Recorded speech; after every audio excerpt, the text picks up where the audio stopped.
Binisita ni Pangulong Ferdinand R. Marcos Jr. ang mga biktima ng severe tropical storm Christine sa Camarines Sur nitong Sabado, Oktubre 26. Agad itong nagsagawa ng site inspection sa Barangay Kausip, Bula, Camarines Sur.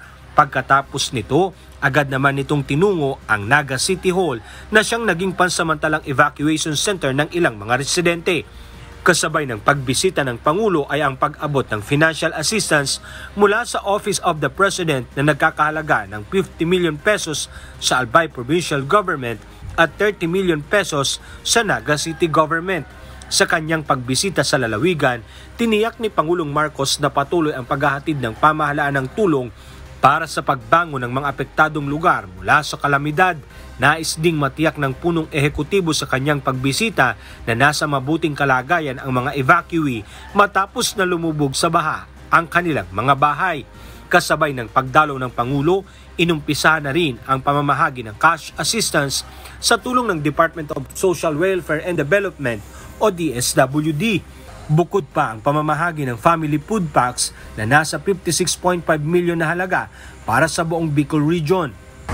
Mabigat itong nangyari sa inyo na napakalaki ng tubig na dumaan at ang mahirap kasi yung baha na hindi gumagalaw talaga yung tubig marami doon sa akin, hindi talaga gumagalaw ng tubig kaya nakakanapan natin ng paraan na ngayon para sa ngayon ay asahan ninyo basta nandito ang pamahalaan tuloy-tuloy ang aming pagtulong sa inyo.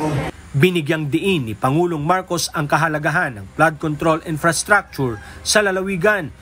Dito ay muling binuhay ni PBBM ang ideya na silipin muli ang Bicol River Basin Development Program, isang major regional development program ni dating Pangulong Ferdinand Marcos Sr. noong 1973 pero binuwag noong 1990. Binubuo ang naturang programa ng economic, community at infrastructure developments sa rehiyon.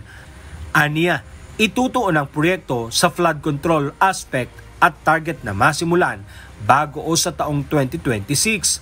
Ayon kay Department of Public Works and Highways Secretary Manuel Bonoan, ang Bicol River Basic Flood Control Project ay updated na nitong Hulyo at ang Korean Exim Bank ay handa umanong pumondo nito.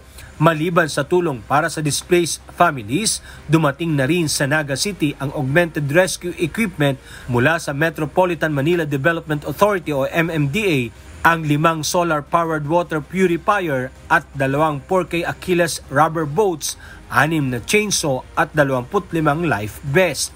Gamit ang mga water asset na ito, maaaring suyurin ng city government at ng rescue teams ang ilang barangay na lubog pa rin sa tubig baha tulad ng Barangay Mabolo at Triangulo. Alan Manansala, UNTV News and Rescue. Diyos ang aming sandigan, serbisyo publiko ang aming pinahahalagahan.